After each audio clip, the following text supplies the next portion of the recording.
Vital force જાગરણ મનુષ્ય નિર્માણ કોન્સેપ્ટની અંદર આપ સર્વનું હાર્દિક સ્વાગત છે. શ્રી શ્રી ભાઈશ્રીના પ્રણામ. વિચાર કેન્દ્ર ઉપર આ અગાઉ 2 વિડીયા રિલીઝ થઈ ગયા છે અને સરસ મજાનો એને રિસ્પોન્સ મળી રહ્યો છે. અને ઘણા બધા મિત્રોએ વોટ્સએપ ઉપર પૂછ્યું છે કે આ બધા વિચારો જે તમે એમ કહો છો કે આ વિચારો બધા બહારથી આવે છે તો ક્યાંથી આવતા હશે, તમે એની ઉપર થોડોક પ્રકાશ ફેંકો. તો આજે આપની અંદર વિચારો જે બધા બહારથી આવે છે એ કેવી રીતે અને કેમ આવે છે એની ઉપર થોડી ચર્ચા કરશું. વિચારો હંમેશા અને હંમેશા બહારથી જ આવે છે.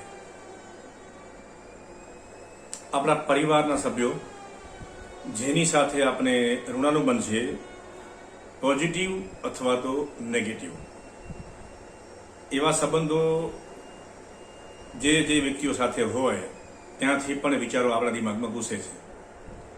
આપણા મિત્ર વર્તુળ હોય અને વધારે પડતી લાગણીઓ અંદર હોય તો એમના વિચારો પણ આપણી અંદર ઘૂસે છે. પછી આપણી કોઈ ખાસ પ્રકારની માન્યતાઓ હોય અને એ માન્યતાઓ હોય એ પ્રમાણેના વિચારો પણ આપણી અંદર ઘૂસે છે. એ પછી બહારની વ્યક્તિઓના કે ગમે એના હોય. ટૂંકમાં જીવનનું જે લક્ષ્ય હોય એને અનુરૂપ પણ વિચારો આપણી અંદર ઘૂસી રહ્યા છે.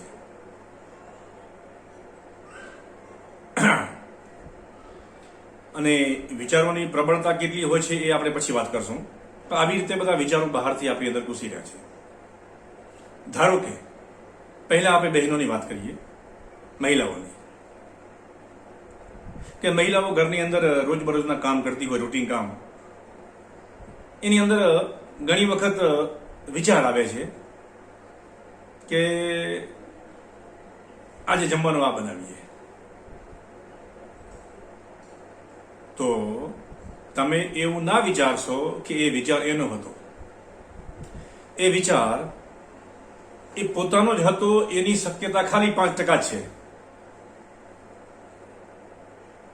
એ વિચાર યા તો એમનો પતિનો હતો, યા સાસુ સસરા, યા દીકરા દીકરીનો, યા કોઈ બેનપણીનો,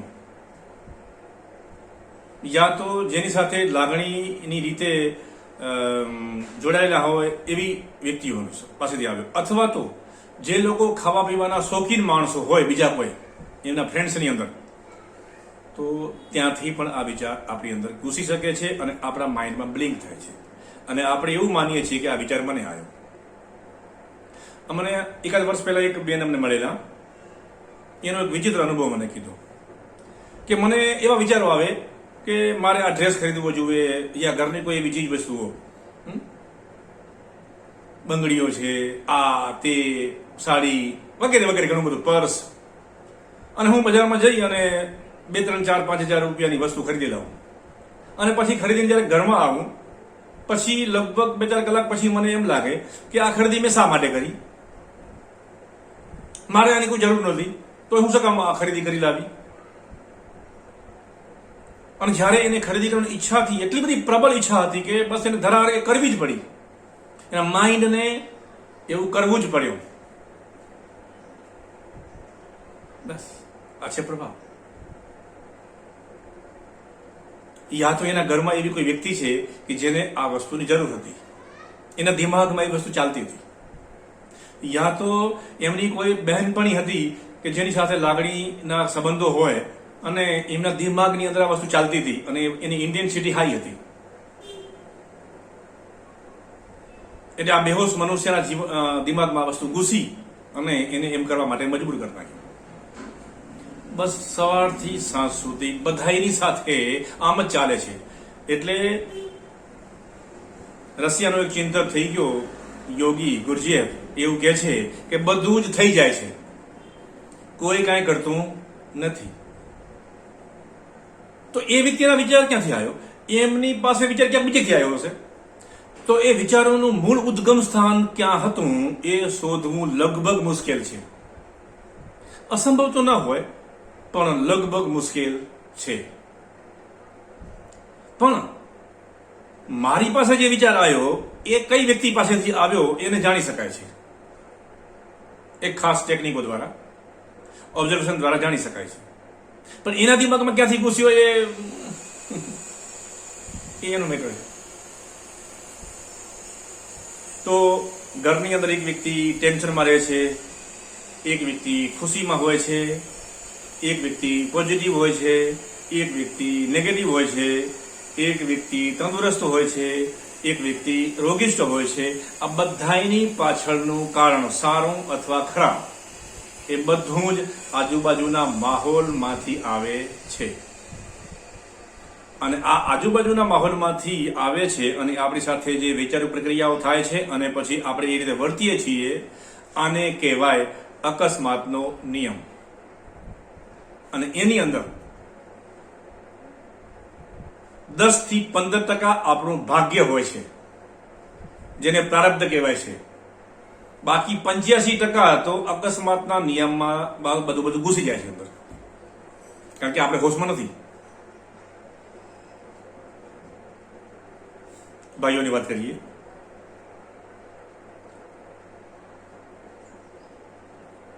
તો ભાઈઓની અંદર ધંધો રોજગાર, દુકાનો ચલાવતા હોય, નોકરી કરતા હોય, એના દિમાગમાં ખાસ કાંક ને કાંક ચાલતું હોય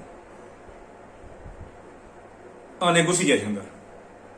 એક વ્યક્તિ 3-4 ભાઈઓ હોય ધંધાની અંદર અને એક ભાઈ આમ જલસા કરતો હોય, ઠેસમાં હોય, અને બીજો ભાઈ તૂટી મળતો હોય અને ટેન્શનમાં રહેતો હોય,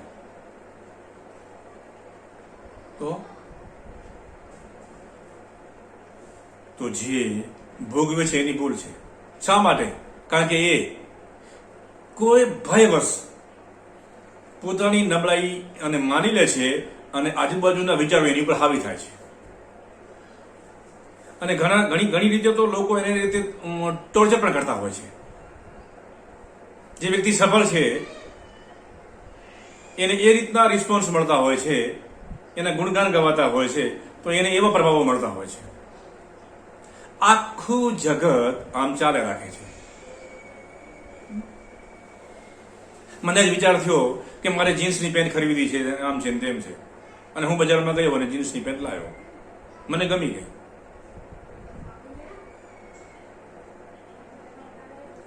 અને 2 વખત પહેર્યા પછી એમ લાગશે કે આ મેં ક્યાં લીધી, મારે તો નહોતી લેવી, બસ બધું બની ગયું. ધંધાની અંદર સફળતા અને નિષ્ફળતા પણ આમ જ હોય છે. તો આ મશીનની એક સંભાવના છે, યા તો મશીનની એક કામગીરી છે. આ બધું અકસ્માતથી બની રહ્યું છે. અને આ બધું જે અકસ્માતથી બની રહ્યું છે એને સભાનપણે અમુક ચાલાક મનુષ્યો આજે આપણી મશીનની જે સંભાવનાઓ છે એની સાથે રમત કરી અને વિચારોની ઘૂસણખોરી કરાવી અને માણસોના દિમાગ ફેરવી શકાય છે. એને કહેવાય છે તંત્ર વિદ્યા. એક ખાસ પ્રકારના વિચારોનું સોફ્ટવેર બનાવી અને કોઈ ખાસ વ્યક્તિની અંદર ઘુસાડી દીધું અને એનું મશીન એ ચાલવા માંડી ગયું. અને પછી એમ કે છે કે ભાઈ મને કોઈ કર્યું છે ને મારી ઉપર આમ છે ને તેમ છે ને વગેરે વગેરે વગેરે. પણ આવું જે કરવું એ ત્યારે સંભવ છે કે જ્યારે આપણે બેહોશ હોઈએ ત્યારે. કોઈ પણ વિદ્યા, કોઈ પણ તંત્ર વિદ્યા ક્યાંય આવી રીતે કામ કરતી નથી.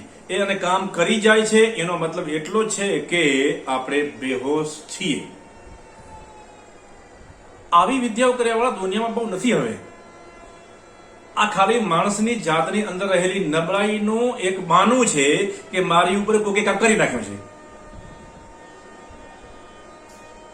ખરેખર કોકે કાંક કરી નાખ્યું હોય ને, એવા 100 કિસ્સાઓમાંથી એક જ કિસ્સો સત્ય હોય છે, બાકી તો બધું મનનો વેમ જ હોય છે. અને વેમની પાછળનું કારણ હોય છે પોતાની નબળાઈ. આજુબાજુના પરિવારની અંદર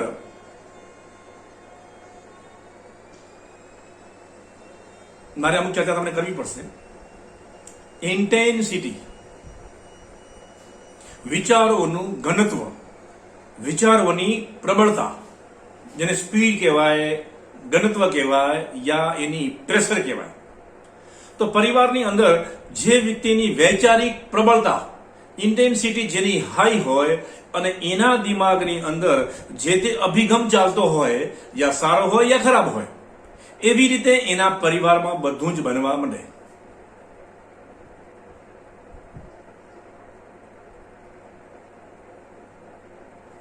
સારું પણ બની શકે અને ખરાબ પણ બની શકે.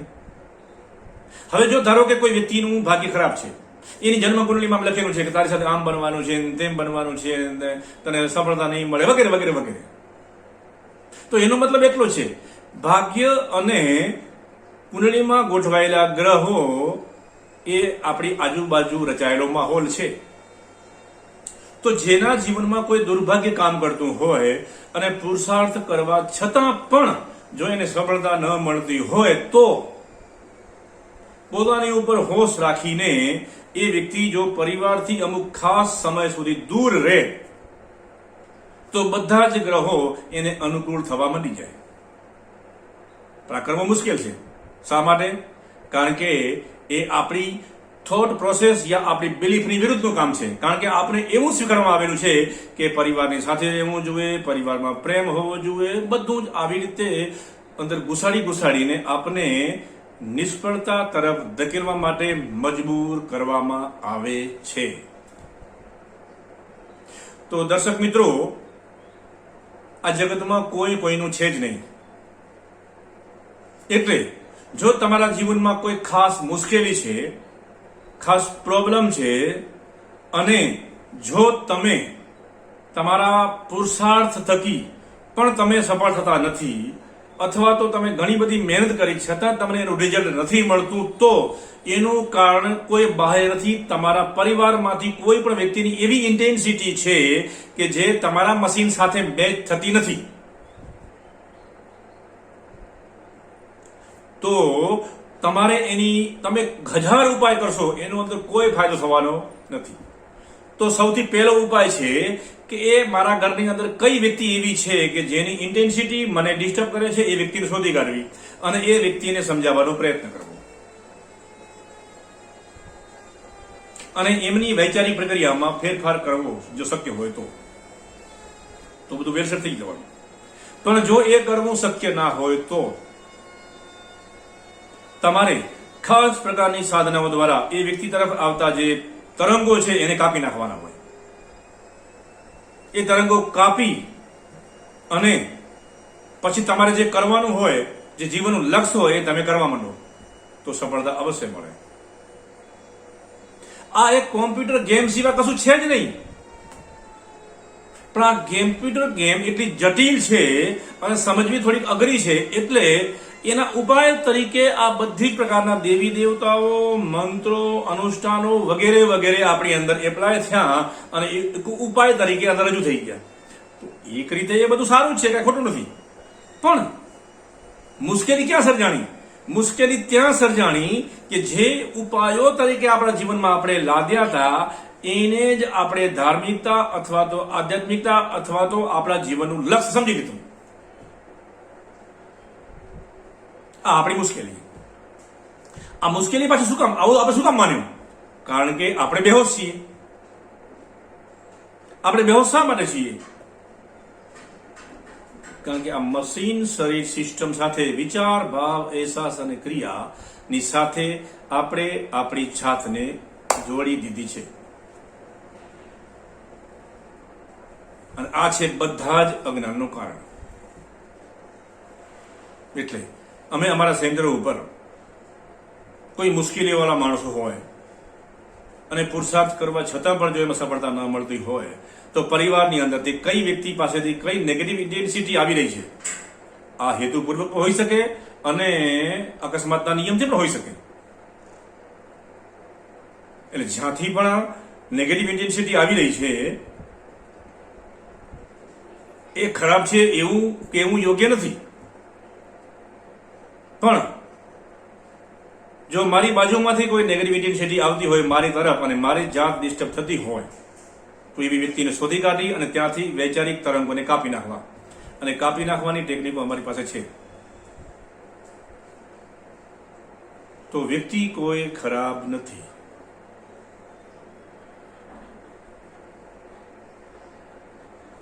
આપણે બેહોશ છીએ અને બેહોશ મનુષ્ય ક્યારેય પ્રેમ ન કરી શકે, ક્યારેય સારો ભાવ ન કરી શકે. પણ આપણે ઉપદેશ દેવામાં આવે છે કે પરિવારમાં સંપીને રહેવું જોઈએ. પણ સંપીને કોણ રહેશે? એમ સંપીને રહેવું એક બાહ્ય ખાલી દેખાવ જ છે. અંદર કોક ને કોક વ્યક્તિ પીડાય છે, દબાય છે, ઘરની અંદર એક મુખ્ય વ્યક્તિ સફળ છે અને એની વાહવા થાય છે અને એના પગ તળે 4 વ્યક્તિઓ દબાઈ ગઈ છે, એની કોઈ નોંધ પણ લેતું નથી. અને એ જેની છાતી ઉપર ચડી અને જેને સફળતા મેળવી છે એ લોકોએ ક્યારેક ને ક્યારેક ભોગવવું પડશે. કારણ કે તમે એક પારિવારિક સંબંધો, પારિવારિક પ્રેમ યા સંબંધોની આડમાં તમારા નીચલી કક્ષાની મનુષ્યોનું તમે શોષણ કર્યું છે અને તેને દબાણમાં રાખી અને એની છાતી ઉપર પગ રાખીને તમે જીવન જીવ્યા છો અને સફળતા હાંસલ કરી છે. અને નીચલી પરિવારના સભ્યોને તમે તુચ્છ માન્યા છે. હા, જો તમે એમની કોઈ વ્યક્તિગત અપેક્ષાઓની પૂર્તિ માટે તમે સભાન પ્રયત્ન કર્યા હોય તો તમે છૂટી શકો છો, અન્યથા કોઈ ઉપાય નથી. એટલે દર્શક મિત્રોને અહીં યાદ રાખવું જરૂરી છે કે આ બધી જ સમસ્યાઓનો એક જ સમાન છે, જાગી જવું. અને જાગવા માટે તમારી પાસે ખાસ પ્રકારનું શિક્ષણ હોવું જોઈએ અને એ પણ પૂરતી માત્રામાં શિક્ષણ હોવું જોઈએ. અને એક એવો તમારી પાસે એક ટીચર યા શિક્ષક હોવો જોઈએ કે જે સતત તમને માર્ગદર્શન આપે અને એક ખાસ પ્રકારની પ્રક્રિયા પસાર થઈ 3 થી 6 વર્ષના ગાળામાં તમે એક ખાસ પ્રકારની જાગૃતિનું આયામમાં સર કરી જાઓ. જાગૃતિ અનંત છે, હું અનંતની વાત નથી કરતો, પણ તમે મશીનની કેટેગરીમાંથી છટકી અને મનુષ્યની કેટેગરીમાં તો આવી જ જાઓ એની પૂરી ગેરંટી છે. શરત એક જ છે કે તમને એમ લાગવું જોઈએ કે મારે જાગવું છે. That's all. એટલે હું તમને કહું છું કે વાઇટલ ફોર જાગરણ મનુષ્ય નિર્માણ કોન્સેપ્ટની તમને બધાની જરૂર છે, અન્યથા કોઈ ઉપાય નથી. યુટ્યુબના તમે વિડીયો ખોલો, લાખો વિડીયો અંદર આવી રહ્યા છે, જાત જાતના ઉપાયો, આ કરવાથી આમ થાય ને આ કરવાથી તેમ થાય ને, એ બધું થાય જ છે, પણ એ અંતે પરિણામ એનું 0 જ છે. ધારો કે તમે કોઈ ઉપાય કર્યો અને ઉપાય કરીને તમારું સમસ્યાનું સમાધાન ધારો કે થઈ ગયું, પછી શું થયું? પાછી નવી સમસ્યા આવવાની જ છે. અને આ સિલસિલો આ જન્મ સુધી શું અનંત જન્મો સુધી ચાલ્યો જાય. આ બધી ચીજો પર તમારે બ્રેક મારવો હોય તો એક જ ઉપાય છે, તમારે જાગવું. ઘણા લોકો જાગીને શું કરવું છે? જીવનનું પરમ લક્ષ્ય હાંસલ કરવું છે. જીવનનું પરમ લક્ષ્ય શું છે? પોતાની જાતને જાણી લેવી અને પરમેનન્ટ સ્વતંત્રતા હાસિલ કરવી. આપણું લક્ષ્ય પરમાત્માને મેળવવાનું નથી, મોક્ષ મેળવવાનું નથી. એ બધા શબ્દો છે, જે તે વખતે ખબર નહોતી એટલે એવા શબ્દોનો ઉપયોગ થયો છે. પણ મૂળભૂત લક્ષ્ય છે પોતાની જાતને જાણી લેવી અને મુક્ત બનવું. મુક્તિનો મતલબ છે સંપૂર્ણ સ્વતંત્રતા.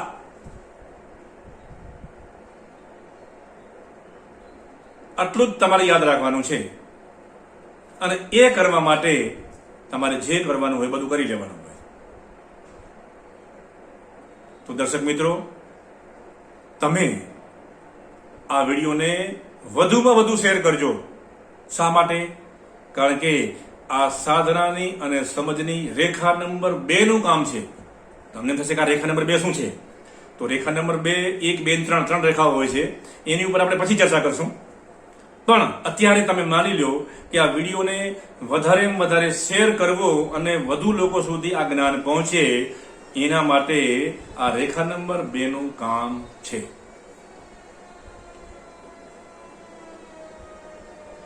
ધન્યવાદ. મળતા રહીશું હવે પછી.